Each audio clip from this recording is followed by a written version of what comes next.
अस्सलाम वालेकुम रहमतुल्लाहि वबरकातुहू। आज मैं 7 ऐसी ग़िज़ाएँ बताऊँगा जिसको आप इस्तेमाल करके जिसको आपको खाने से, इन चीज़ों को अपनाने से आपका कभी भी यूरिक एसिड नहीं बढ़ा। अगर यूरिक एसिड आपका बढ़ा हुआ है तो वो नॉर्मल हो जाएगा, कम हो जाएगा, और अगर नहीं बढ़ा तो कभी भी नहीं बढ़ेगा। हमारे जिस्म में खून, कीमी अज्जा और मादों का एक तवाज़ुन होता है। अगर इन चीज़ों का आपस में तवाज़ुन रहे तो हमारी सेहत बरकरार रहती है, और जब इन चीज़ों में तवाज़ुन बिगड़ जाए, किसी चीज़ की कमी हो जाए या किसी चीज़ की ज़्यादती हो जाए, कीमी अज्जा या मादों की, तो हमारी सेहत ख़राब हो जाती है। आज मैं 7 ऐसी ग़िज़ाएँ आपको बताऊँगा जिसको आप इस्तेमाल करके कभी भी आपका यूरिक एसिड नहीं बढ़ेगा, अगर बढ़ा हुआ तो वो कम हो जाएगा। तो सबसे पहले आप ये ज़हन में रखें कि आपने वो चीज़ें इस्तेमाल करनी है, वो चीज़ें आपने अपनानी है जिसमें विटामिन सी बहुत ज़्यादा होता है। तो सबसे पहले जो विटामिन सी का ख़जाना है, तो वो मैं पहला नंबर दूँगा लेमन को। लेमन यानी कि पंजाबी में नींबू, इसमें विटामिन सी बहुत ज़्यादा पाया जाता है। ये हमारी फालतू चर्बी जिस्म में जो उसको ख़त्म करता है। खून की जो शरीयानें हैं उसको जो तंग नहीं होने देता, उसमें ब्लॉकेज के अमल को रोकता है। विटामिन सी ज़्यादा इस्तेमाल किया करें, वो चीज़ें इस्तेमाल करें जिनमें ज़्यादा हो। तो लेमन में विटामिन सी बहुत ज़्यादा है। इसको बहुत सारे तरीके इस्तेमाल करने के, लेकिन सबसे अच्छा तरीका, आसान तरीका यही है कि आप सुबह 1 गिलास पानी का लें, उसको गर्म पानी करें, नींबू गर्म कर लें, उसमें 1 अदद लेमन नींबू डाल लें। उसके बाद इसमें अगर आप चाहें तो शहद भी टीस्पून ½ डाल सकते हैं। तो उसको सुबह निहार में पिया करें। अपनी एक ज़िंदगी का हिस्सा बना लें कि आपने सुबह लेमन का जूस पीना है, लेमन पानी में डाल के पीना है। अगर गर्मी का सीज़न है तो फिर तो आप इसकी शिकंजी भी बना के पी सकते हैं दोपहर के वक्त, लेकिन अगर गर्मी का सीज़न नहीं है तो याद रखें कि आपने हर रोज़ 1 गिलास पानी का पीना है, लेकिन उसमें नींबू डाल के। तो इसको इस्तेमाल करने से आपका कभी भी यूरिक एसिड नहीं बढ़ेगा, और अगर बढ़ा हुआ तो वो कम हो जाएगा। उसके बाद मैं दूसरा नंबर दूँगा संतरे को। ये एक ऑरेंज की एक किस्म है संतरा। तो इसमें तो अल्लाह ताला ने वाफ़िर मिकदार में कैलोरीज़ रखी हैं। एक संतरे में अगर 100 मिलीग्राम का एक संतरा है, जिसमें कम से कम 60 कैलोरीज़ होती हैं। तो इसमें विटामिन सी का ख़जाना है। तो जिसमें विटामिन सी ज़्यादा हो उससे कभी भी आपका यूरिक एसिड नहीं बढ़ सकता। इसलिए संतरे को अपनी ज़िंदगी का हिस्सा बनाएं। संतरे में एक और आपको चीज़ बता दूँ, संतरे में सोडियम नहीं होता, और इस वजह से इससे ब्लड प्रेशर भी नहीं बढ़ सकता। तो आपको संतरे को अपनी ग़िज़ा का हिस्सा बनाएं। ये तकरीबन हाफ़ से ज़्यादा साल, यानी कि पूरी गर्मी के मौसम में ये मिलता रहता है, मार्च से शुरू होकर, और मुख्तलिफ़ कंट्रीज़ में इसका सीज़न मुख्तलिफ होता है। संतरे को अपनी खुराक का हिस्सा बना लें, तो ये शुगर को भी कम करता है। अच्छा, एक और चीज़ बड़ी मज़ेदार आपको बता दूँ, बड़ी ज़बरदस्त, कि संतरे से स्किन हमारी जो है ना, ये जवान रहती है, हमारी स्किन ख़राब नहीं करती। स्किन हमारी जो स्किन है, जिल्द है जिस्म की, ये बड़ी ज़बरदस्त रहती है। संतरा खाने से कभी भी आपको बुढ़ापा नहीं आता। संतरा खाने से बुढ़ापा नहीं आ सकता, मतलब कि देर तक आप जवान रहेंगे, आपकी स्किन बड़ी खूबसूरत रहेगी। इसलिए इसको इस्तेमाल किया करें। उसके बाद तीसरा नंबर मैं दूँगा सेब को, एप्पल को। एप्पल में एसिड की मिकदार बहुत ज़्यादा होती है। तो जिस चीज़ में एसिड ज़्यादा हो तो वो खून के ब्लॉकेज को रोकता है। इसमें जो एसिटिक एसिड है वो बहुत ज़्यादा मिकदार पाई जाती है।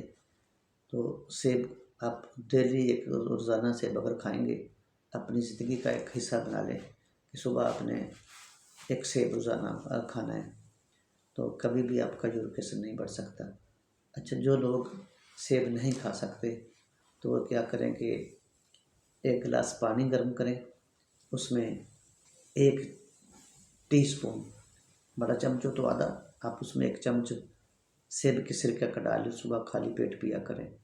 तो खाली पेट अगर आप डेली एक ज़िंदगी का हिस्सा बना लेंगे, आप एक टाइम टेबल बना लेंगे कि मैंने सुबह हर रोज़ सेब का सिरका पानी में डाल के पीना है, या 1 सेब खाना है रोज़ाना, तो कभी भी आपका यूरिक एसिड नहीं बढ़ सकता। ये जो सेब है इसमें जो एसिटिक एसिड ये फालतू जो जिसमें चर्बी होती है उसको रोकता है, और हमारी जो शरीयानों में ब्लॉकेज होती है खून की उसके अमल को भी रोकता है। तो रोज़ाना एक सेब खाया करें। अगर रोज़ाना एक सेब आप लोगों ने नहीं खाना तो कम से कम फिर सेब का किसी अच्छी कंपनी का सिरका ले लें। तो 1 चम्मच आपने सेब का सिरके का हर रोज़ आपने इस्तेमाल करना है। उसके बाद नंबर 4 पे आएगा चेरी। ये एंटीऑक्सीडेंट है, ये सोजिश के ख़िलाफ़ अमल करती है। ये जो हमारी खून की शरीयानों में नालियों में सोजिश होती है, सोजिश होगी तो ब्लॉकेज होगी, तो ये उस अमल को रोकती है। इसमें ये सलाहियत है कि सोजिश को ये नहीं होने देती जब किसी भी जगह किसी भी नाली में। उसके बाद ये यूरिक एसिड के अमल को रोकती है। इसमें ऐसे अज्जा पाए जाते हैं जिससे यूरिक एसिड नहीं बढ़ सकता। तो चेरी बड़ा प्यारा बड़ा लजीज फ्रूट है, फल है। तो ये मार्च से शुरू होके हिंदुस्तान पाकिस्तान में मार्च से शुरू होके 2-3 माह के लिए चलता है, लेकिन हर कंट्रीज़ में इसका सीज़न अलग हो सकता है। हिंदुस्तान बहुत बड़ा मुल्क है, इसमें तो काफ़ी देर तक चलता रहता है। तो अगर आपका यूरिक एसिड बढ़ा हुआ है तो आपने 3 से 5 दाने आपने डेली खाने हैं। तो अगर आप 3 से 5 दाने डेली खाएंगे, इस्तेमाल करेंगे, तो आपको कभी भी आपका यूरिक एसिड नहीं बढ़ेगा। अगर बढ़ा हुआ तो रुक जाएगा। नंबर 5 पे मैं आपको जिक्र करूँगा बार्ली का, BARLY, बार्ली मतलब जौ। तो जौ को मैं 5वां नंबर दूंगा। ये बहुत ज़बरदस्त चीज़ है। जो एक ऐसी ग़िज़ा है, ये एक ऐसी हमारी डेली की इस्तेमाल की चीज़ है कि ये आज से लाखों साल पहले भी पैगम्बरों अलैहिस्सलाम ने भी इस्तेमाल किया था। मैंने नूह अलैहिस्सलाम के वक्त का एक वाक़या पढ़ा कि आप भी जौ की रोटी खाते थे और मेहमानों को भी देते थे, जौ यानी कि बाजरे की रोटी। अब आइए हम मुसलमानों के प्यारे नबी हज़रत मोहम्मद सल्लल्लाहु अलैहि वसल्लम के ऊपर। तो आपने जौ के दलिए को, जौ को बहुत ज़्यादा अहमियत दी है।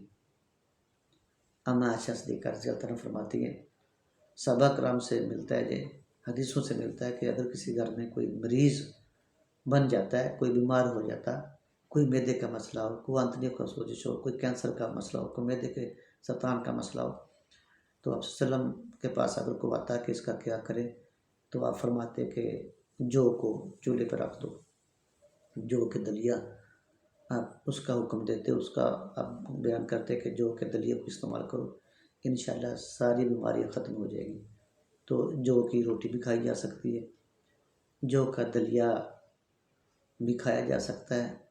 जौ के दलिए का तरीका ये होता है कि जौ का दलिया पका लें, नीचे उतार के उसमें शहद मिलाएं, हनी, तो उसको मरीज़ को खिलाएं। अगर मरीज़ अभी नहीं बना तो इसको इस्तेमाल कराएं, तो इससे कभी भी मैदे का मसाइल नहीं बनेगा। जब तक आपका मैदा दुरुस्त है आप कभी बीमार नहीं होंगे, आपका कभी ब्लड प्रेशर हाई नहीं होगा, आपको कभी कब्ज़ नहीं होगी, आपका कभी यूरिक एसिड नहीं बढ़ेगा। ये इसमें ऐसे कीमी अज्जा होते हैं जो यूरिक एसिड के अमल को रोकते हैं, ये कोलेस्ट्रॉल के लेवल को नीचे लेके आते हैं, ये मैदे को हमेशा ठीक रहते हैं, ये आंतड़ियों में मैदे में गंदगी जमा नहीं रहने देती, आंतड़ियों को मैदे को साफ़ करके रखता है। और हाँ, जौ का पानी भी पी सकते हैं, अगर गर्मी का सीज़न है तो जौ का पानी भी पी सकते हैं। उसके बाद अगला मैं 7वां नंबर दूंगा गाजर का। तो गाजर में ऐसे अज्जा पाए जाते हैं, गाजर में विटामिन ए बहुत ज़्यादा पाया जाता है, तो विटामिन ए भी इंसान सेहत के लिए बहुत ज़बरदस्त है। गाजर आप सलाद के तौर पे भी खा सकते हैं। गाजर को खाने के बहुत सारे बेशुमार तरीके हैं। इसमें फ़ाइबर बहुत ज़्यादा होता है, जिस चीज़ में फ़ाइबर ज़्यादा होता है उसका यूरिक एसिड नहीं बढ़ सकता। आप हमेशा अपनी ग़िज़ा में, अपनी खुराक में वो चीज़ शामिल रखें जिसमें फ़ाइबर ज़्यादा होता है। तो गाजर में फ़ाइबर की मिक़दार बहुत ज़्यादा होती है, इसको इस्तेमाल किया करें। ये यूरिक एसिड के अमल को रोकता है, ये यूरिक एसिड नहीं बढ़ने देता है। और गाजर खाने से आपकी नज़र भी बहुत तेज़ होती है।